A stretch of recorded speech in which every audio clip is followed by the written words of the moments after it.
morning and a very pleasant welcome to another edition of the program Talking Audit. It comes your way every Wednesday and Friday of the week with a repeat the same days at 8 p.m. Today is Wednesday, June 19, the year 2013.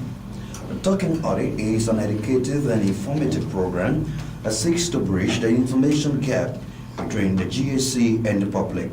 It is being heard in collaboration with Radio Monrovia at 92.1. In today's edition of Talking Audit, we'll bring you three segments, the two special packages from the GSC, and a live guest who will be discussing the roles and functions of the Department of Engagement Management. And our guest is Mr. Patrick Guzet. He is the Audit Engagement Coordinator at the General Auditing Commission. Our focus point today will be on the details of the Department of Engagement Management, the current status of audit reports, and what we call the audit cycle. But before we can continue the segment of the show this morning, there are a few announcements from the Department of Communications. To our many listeners and those that have information tip-off for the GSC, in case of tip-off for the GSC, you can call our tip line on 07777 81445. 07777 That's our whistleblower line. If you have any tip-off for the GSC, just call this line and leave any information you have, and the GSC will do a contact check on your information. In case of inquiry you have for the GSC, you want to know what is unfolding at the GSC, you want to know specific information from the GSC, just call our hotline on 07777 81512, 07777 81512. And you can also visit the website of the GSC, and the website is liberiagsc.com. LiberiaGSC.com is the website of the General Auditing Commission, and on that website you can have access to audit reports, legislative inquiries, GSC newsletters, and you can also have access to both video and audit reports of Talking Audit on the website. Visit our website and be abreast of issues unfolding at the GSC. As I stated earlier, this is the program Talking Audit, produced and presented by the Department of Communications at the General Auditing Commission. I'm your host this morning, D. Edwin Clark, being ably assisted by my manager, Ms. Jacqueline Cheese. As I stated earlier, we have three segments and we'll bring you a very special package from the GSC before we can get up with our guest this morning on the program Talking Audit. Here is this special package from the GSC. We say many thanks there to the case for that splendid presentation of a very special package from the General Auditing Commission, and we look forward to see the television version of that program, getting the case involved, because according to Mr. Bronskin, the involvement of the children will set the pace in educating the public on the issue of corruption, how corruption hampers development in a nation. So many thanks to the children there for that very, very splendid presentation. At this time, we now engage our studio guest, in person Mr. Patrick Guzet. He is the Audit Engagement Coordinator at the General Auditing Commission. Mr. Guzet, I believe that's the first time here, right? Yeah, sure.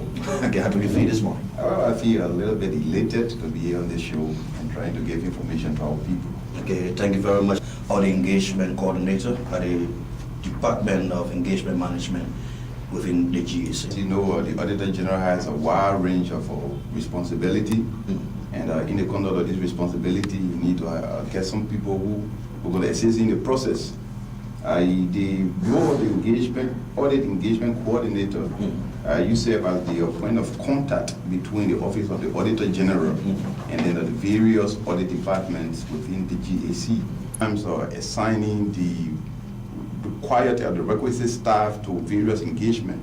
So in a nutshell, we there to assist the Auditor General carry out his duty, and then ensure that the guys in the field, there's a linkage between the auditors in the field and then the Office of the Auditor General, so that he's not taken by surprise on any event that is occurring on the field, and keeping on top of issues. Audits every day? I know this is done on a weekly basis. Okay. Doing it every day is not going to be too cost effective, and Okay. yeah. So we do on a weekly basis, usually on every Monday, where you have your senior staff meeting. Okay. With the information to your role and function as audit engagement coordinator, you talk about engaging various directors responsible for audits. And so can we say your work somehow relate to those who found themselves in the various ministries that serve as liaison between the GEC and that of the agency being audited? Because on the field, every engagement has a team leader. Yeah. And usually these people are called engagement managers. Okay. All right, so our duty is to maintain contact with those engagement managers so that we get information from them and then relay those information back to the Office of the Auditor General. All right, and as such, everything that happens on the field, you tend to get aware of them. And once you do, and then this information are also translated to the Auditor General. So you don't create a situation where there's a breakage, that things happen on the field, you're not aware, and maybe all of a sudden you just cut off balance. Technical audit issue relative to your responsibility. As we know, audit is methodical, meaning that you have a step-by-step sequence of conducting an audit. That's why you look at the professional body, and normally you got something called peer review process, meaning that an audit that was conducted by a particular auditor, conducted and concluded with an audit opinion expressed, that any other auditor coming back to go through similar process will arrive at similar audit findings that you've done. All right. So in that process, we ensure that our auditors are following the guidelines. And as you know, the GEC is a member of the International Organization of Supreme Audit Institutions, and this is the umbrella body of state auditors world over. So being a part of those people, you have to be a member and in line with conducting your audit in line with those standards. Okay. So that's the technical aspect of it. You work in guiding the auditors in the standards. Are you coordinating with quality control in that area? Because we understand that quality control is the auditor of the auditors. Exactly. The process entails a lot of review. All right. Instead of waiting for quality control to come in to identify those flaws. So in your nutshell, you're there as a proactive. Yes, a proactive group. So we're there to help alleviate, those the burdens, and then quality control come in to do their own quality review process. Deputy Auditor General for Audit Service responsible for audit. So in relationship, how does your responsibility relate to his? Because he's in charge of audit primarily. Assigning auditors. Yeah. So that's why you see coordinate with him, and usually people are charged with a lot of administrative work too and other things. So sometimes we tend to designate responsibility. All right, and then that's how it is. And then the Auditor General, the Deputy Auditor General, then assign you some duty, give you some of his power and say, okay, can you assist me do this? Assist do this. So it's a matter of reporting, right? So you go do the work and then come about, give the information. The decision maker use the information to design strategies and plan to move forward. A specific stage within your audit work in terms of conducting technical review of audits and draft. When does that come in? Do you look at the planning stage or reporting or conclusion stage in terms of conducting the technical aspect of the audit? Our work technically starts from the planning stage. Okay. Yeah, as we are aware, planning has a series of stages. In your planning, you have your pre-engagement planning, and this is the stage at which you do the assessment of your audit team, right? Assess their objectivity, assess their own competence, and then looking at other issues like conflict of interest which may come to interplay with your audit. That's where that process is done. All right, so after the assessment, then you mobilize the team. Okay. All right, and then you move on to the detailed planning stage. Not the detail, but the strategic planning. All right, and at the strategic planning level, that's where you do an overall assessment of the entity. At the strategic level, going through all of your risk processes, risk review, risk analysis, and then the final document out of the strategic planning process is the overall strategy.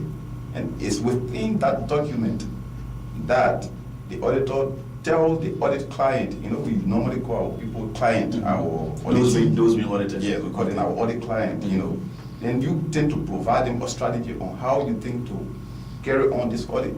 And in that document also, you identify your component that you're going to be auditing. Okay. All right. And so all of these things are in the overall audit strategy, and you have to present that strategy back to our audit client. And when that is done, the strategy is then discussed at what we call the entrance conference, because that's where you sit down with your client, and then you tend to discuss the issues that you came across in your strategic planning. All right, because that is at the overall entity level. So after the strategic planning, then you have the detailed planning. That's when an auditor goes into detail to come and formulate the audit program, and then get prepared for the next stage of the audit. Mobilizing a team, because earlier you spoke of your responsibility being a proactive role, and you talk mobilizing a team. And the question comes to mind: what are the processes involved in mobilizing a team to ensure that adherence is being respected? Currently at the level of the GSE, I think the Auditor General has decentralized most of these powers and dedicated them to the responsible departments, which are headed by the directors, right? It's a primary responsibility of the directors to ensure that they compose a competent audit team. Okay. But then how do you determine that the team is competent enough? They may be competent, but at a certain stage, maybe because of conflict of interest, people get disqualified from that engagement. Okay. All right, so when that is done, you mobilize the team first and then go through their competence. You do their, what we call technical capacity to conduct that audit. And then what you look at another issue of conflict of interest. Normally people have connections in other situations that tend to, cast a dark cloud on your work. Okay. And because an auditor is supposed to be independent in fact and in appearance, meaning that you should have no issue that will tend to predetermine to the prudent person out there. No skimmages. Yes, that this man, because of this connection, that's the reason why they are coming up with some, with this kind of compromise. Yes, so it's at that level that you tend to, eradicate that issue. So it's like damage control before the fight. Okay, Yeah, divided on your detailed responsibilities. Within your responsibility, we also have what we call the audit cycle. What do we mean? right. So the audit, as we said, is methodical, right? Meaning that they progress from one stage to another. Yeah. All right, so I think I just gave a detail of the planning process. Okay, normally the audit begins, technically, right? Yeah. It begins with what we call the issuance of the engagement letter, right? And this is usually done either by the Auditor General or by the designated head of department for that audit, all right, which usually is our directors, right? So when that is commissioned, then what the team does, or what the senior management does, right? Meaning that the director or the Auditor General, what they do is to invite the head of the entity to a conference, right? And that's what we call the initiation meeting. Because you have to meet them and tell them the nature of the audit. Sometimes what sometimes called a conference. Exactly. Okay. Yeah, you got two conferences now. Okay, But so that one is called initiation meeting. Oh, okay. Yeah, that's not engagement, the entrance conference. Oh, okay. All right, so it's at that stage, because the issue of audit, sometimes people tend to misunderstand audit. So you have to call your client and explain to them that this is what we call audit, and these are what we're going to be doing, and we're going to be requesting from you. So your common sense is trying to soften Exactly. grind and move away from fear. Exactly. Okay. So don't get rid of those fears that people are coming after you to grab you. That's not the nature of audit, Yeah. So once you do that, you soften the ground, and then you get to know, then you give them your timeline. Our team will be coming to you, and please feel free to interact with them as well. Okay. So after that initiation stage, then the team is mobilized and then sent down to do their planning. Okay. As we say, it started with what? The pre-engagement planning. And after the pre-engagement planning, you go to the strategic planning, and then to your detailed planning. And the detailed plan is concluded by what? The outcome of the audit program, right? That's the end of the planning stage. And then after that stage, you move into what we call execution. With all that, all those processes being carried out within the pre-planning stage, so in terms of percentage, so I believe that all of the main work of the audit has not yet begun. Yes, planning constitutes a huge percentage Okay. in the entire audit process. Setting the basic. Yes, it's setting the basis, right. Yeah. And that takes up to 60 or more percent of the entire audit time budget. Okay. So you see how important planning is. So that's where the issue is emphasized. When you You say know, at that audit stage. time budget, sorry, when you say, what do you mean? You know, normally the audit has a specific time frame. You tend to allocate hours, Okay. right? The number of staff that you have on that team, right? And in audit, we call it what? Man hour. Okay. So the number of staff you have times the number of hours each person is going to spend per day times the total number of time that you set. Okay. Yeah, as your timeline. At this time, we concluding our audit. Okay. Yeah, so that constitutes your time budget. All right. So when you're going to the next stage, what is it? Yeah, the next stage is what we call the execution stage. Okay. That the program that we formulated from our detailed planning is being implemented. Because the program serves as a guide to the auditor so that you cannot just go about helter-skelter and doing things, you know, that you may not have done if you knew that this is the process, you know. Okay. Yeah, so it serves as a guide. So that is what you're going to be doing, and then executing your programs. And that's where the auditor tend to do the scrutiny of documents, Okay. do the inspections, doing recalculation, you know, checking financial statements, and then looking at bank statements, you know, analyzing bank statements, reperforming bank reconciliation and all things. That's the stage that we has done. The execution. The execution stage. Okay. And And that's it's in the field now. yeah, you're in the field already. Mm. All right, so you executing your programs. When you talk about the pre-engagement stage, who are those involved? Are the auditors who will be on the field, are they involved, or the heads of the departments and the institution being audited? At the pre-engagement stage, Yeah. it's purposely conducted by the team. Yeah. But that, you know, the process has to go through period of quality review, right? Yeah. So when the team has completed, Mm. it has to be reviewed and acknowledged and approved by the various layers of administration. Okay. Right, meaning that maybe at the team level, you have the supervisor who will review and approve at the first level, and then from there you go to the manager who also review, institute any necessary corrective measure, then approve, and after that again, you know, as it go up, it gets more and more refined. Okay. Then it reaches the director. Mm. The director does the final review, you know, and then approval. Once that is done, then you give it the right, the go ahead For to execution. move to the next stage. Okay, he's given this right by the Auditor General. Now, the auditor general has already designated or, you know, his power to To the the director. directors. Okay. With the completion of the execution, where do we find ourselves now in that stage? After then you move down to what we call the reporting. Reporting stage. Yes, Mm. that's when the auditors are now seated around the table and then compiling the findings and conclusion into what we call a draft audit program. Okay. I mean, draft audit report. Draft right? audit report. So when the report is drafted, meaning that that's the observation from the field work and everything, the report is submitted back to our audit client Mm. for their own comments, right? Because there are issues that the auditor will be raising and that will want the client to respond. So you send it back to the client goes through it. If they are satisfied with, or if they agreed to your funding, No, but they agree. yeah, because some funding they acknowledge. Yeah, okay, yeah. And then they tell you, yes, okay, we acknowledge this. And if they acknowledge, what else on your If part? they acknowledge, Yeah. they'll tell you, okay, we acknowledge this finding. But what happened in the process? Mm. You state the observation. Yeah. And after that, what you recommend corrective actions. Okay. So if they acknowledge, they will acknowledge and tell you, yes, we acknowledged it. We will institute the corrective action in a given time period. All right. If they don't, what they do is that they give you the position. You said this, yes, but we review our processes, and this is what we have. Contrary to what you have. Yes. Okay. So at the end of the day, what the auditor does, the audit team, Mhm. you state their response Okay. to your observation. Okay.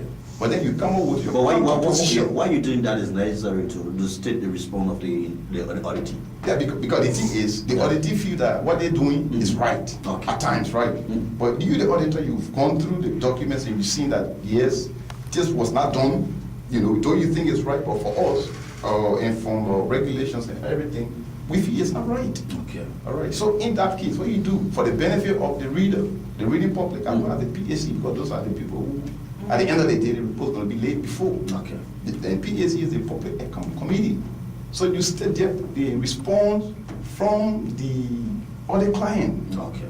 And then you come back with your position. That's where, in the report, the issue of the AG position come in. Okay. So then the reader or the PSC members will have to read the two different positions and then dare to make their final conclusion on it. Mr. Patrick Guse, he is the head of audit.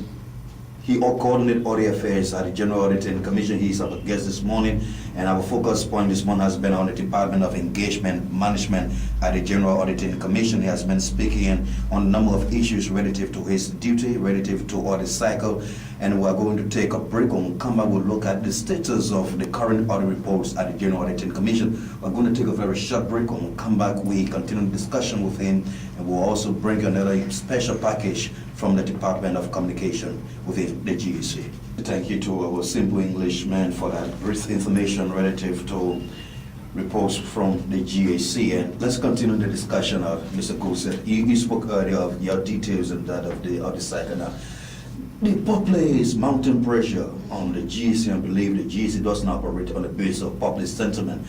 But there are reports that since AG Kebe took over, he's yet to conduct an audit.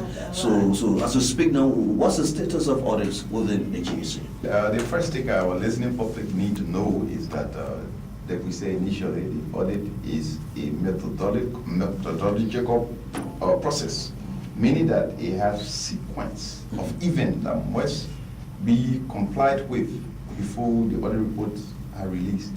Up to present, we have 41 audits that have been commissioned. And out of these 41 audits, 8 of those are currently in reporting stages. All right, meaning that at this stage, the auditors have concluded all necessary field work and they are just compiling the reports. All right, and some of these reports are very near the conclusion, to completion point. Yeah, meaning that the communication has been sent to the client for their response. Okay. All right, and then we have 9 of these audits in the execution stage. Okay. Right, meaning that auditors are already conducting the examinations, the inspections, conducting bank statement analysis and everything here in the field already. And then 20 of those audits are in the planning stage, and we have to discontinue one audit because of lack of documentation. But will you mind being specific? Oh, not necessary now. All right, okay. This has already been done, so I will have to see it, like the National Transit Authority. Okay. We had to discontinue that audit because of management had to write the Office of the Auditor General, inform the Auditor General that the audit for the period, document for the period could not be located. So in that process, you refer to that as limitation of scope? Yeah, that's a Scope of huge limitation. limitation of scope. Okay. Okay, there's no way you can conduct audit in the absence of document. Because the first thing you're doing is that you are validating or verifying management accession.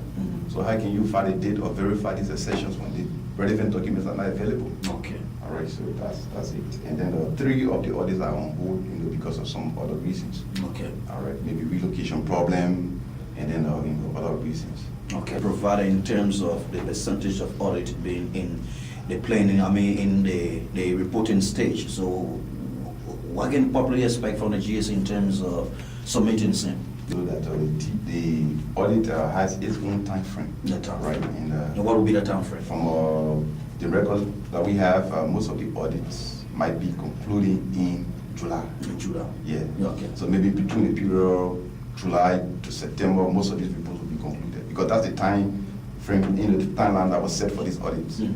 Yeah, so people, the issue of rushing now to see audit reports, just give the auditor the chance and let them work within their own timeline that they have available, and then you're going to see all the audit reports around here, maybe very close to 41 audit reports. So with very the, soon. Okay, so with the clarity provided in terms of status already taking place at the GAC, and after the AG has affixed his signature to these audit reports, where do they go? The end product of the audit, which is the AG's report, or we say final Auditor General report, Yeah. the report is laid before Parliament. Okay. All right, and that's our national legislature, and this was an amendment from in the executive law.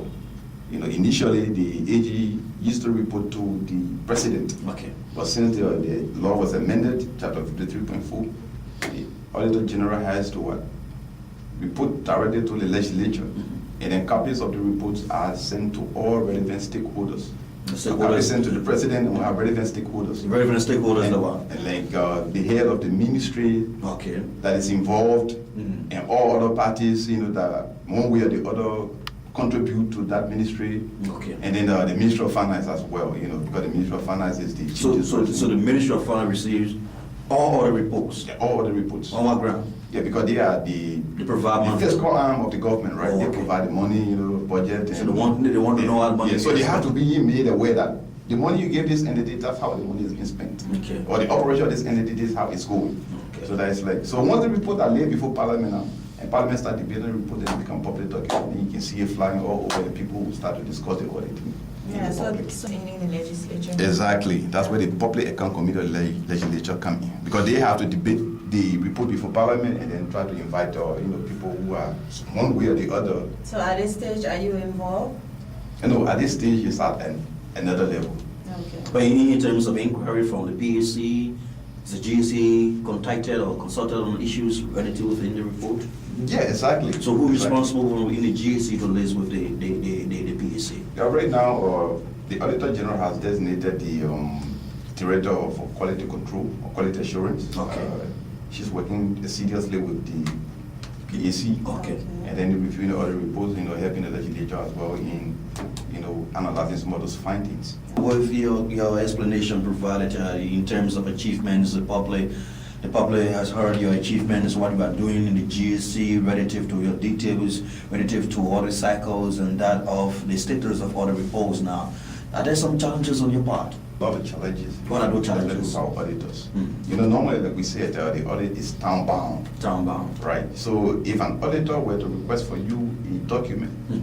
to do its analysis, and you write back to the auditors and tell him, can you give me 1 week Mhm. to respond? It means that you've carried the audit forward for 1 week. that's- Yeah, because the thing is, sometimes it tends to baffle people because the post audits, these are historical audits, Mhm. right? I mean, we're dealing with historical documents. Documents, yeah. Yeah, so these things should be readily available.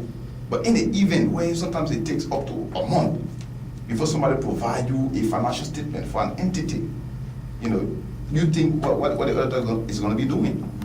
It means that the work of the auditor has been delayed by a month. So in that case, what's the real responsibility as auditor in terms of putting forth your engagement letter and respond from the auditor telling that we don't have information? What do you respond? Give a certain length of time and so forth. Does that form part of the audit? Well, the most requisite thing to do is to get back to your manager or your director, inform your director of the situation. That this is it, and they are requesting for a month. So- and then so- maybe the director can take it to the auditor general there, and then the client can be either invited or the necessary measure can be taken, because this is sufficient enough to give you the basis for some limitation. But sometimes strangulate your effort. Yeah, it's strangulate your So effort. sometimes in your own judgment, there's something intentional. Well, I wouldn't want to see, right, because of as auditor, we You come with judgment, I know that, professional yeah. skepticism. Okay, yeah. Sometimes you want to think so, because Yeah. imagine you have a whole finance staff. But in your own common sense, or will you run an agency of government and telling auditors that you don't have information? Why is it not Yes. work? So why do we run the agency of government? You tend to think that maybe we have some knowledge gap or something somewhere is happening in the wrong way.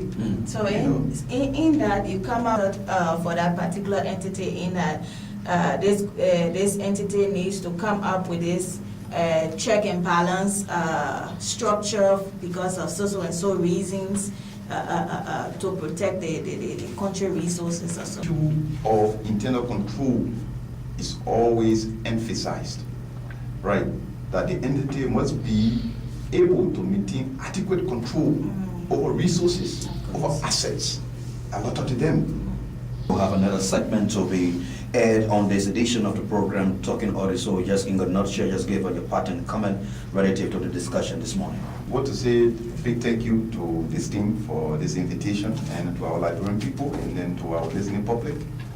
Please do not be too hasty to generalize the issue of non-audit report as being non-performance, because there's a process, and as we tell you, once the time comes, you're going to see the report flowing there. Thank you very much. Program Talking Audit is Mr. Patrick Gudze.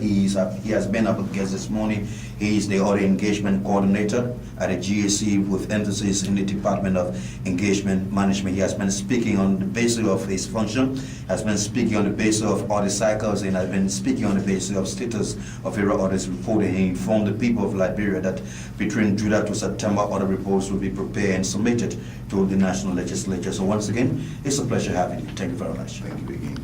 And let's now turn to another special package from the Department of Communication within the GAC, and this package has to do with GAC Today, a special production from the Department of Communications. We say thank you to the audit team for that very splendid presentation this morning, highlighting developments at the General Auditing Commission, and the brain behind this production is Jacqueline Chiksa in terms of character and what we were trying to portray.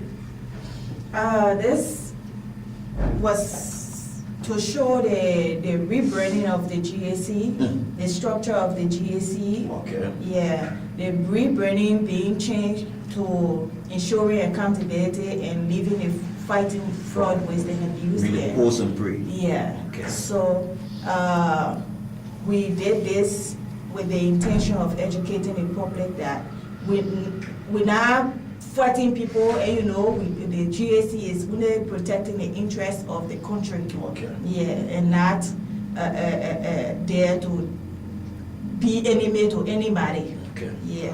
So now, how do you go about selecting the characters and involving the drama? Right now, Who is Momo? The name Momo. Momo is He sounds almost like a professor. Mr. Lassana Lahun. We do the drama by ourselves in the department. Okay. Yeah, so we have Hawa as Charlene Taylor. We have we have Benu as Jacqueline. Why you look at me, you laugh? We have Tama as Edwin Clark, and then we have Lassana Lahun as Momo. Okay. And then the production is done by our own technical specialist, Mr. Randall Camel. Oh, okay, so next week we're expecting another edition. Hopefully. Okay. Thank you very much. She's Jacqueline Cheese. She's the brain behind the drama section in the Department of Communication at the GAC, and she happens to be our media manager in the Department of Communication at the General Auditing Commission. Well, listeners, that's how we come to the end of this splendid presentation this morning of the program, Talking Audit. A repeat of this program comes on at 8 p.m. on the same radio station 92.1. And once again, we ask that you visit the website of the GAC, Liberia, GAC.com, for information that you will need in terms of educating yourself, informing yourself about happenings unfolding at the General Auditing Commission. And we have as our live studio guest, Mr. Patrick Gudze. He came from the Department of Engagement Management as Audit Engagement Coordinator. And I've been your host this morning, Mr. Edwin Clark, ably assisted by my media manager, Ms. Jacqueline Cheese. She's the brain behind all these things that are happening within the Department of Communication, along with our Director of Communication, Mr. Nathaniel Bronskin. And the man behind the scene also, Mr. Ronald Camper. He is our technical specialist in the Department of Communication. We say thank you very much for monitoring, and have a very pleasant day for the nation's capital, Monrovia.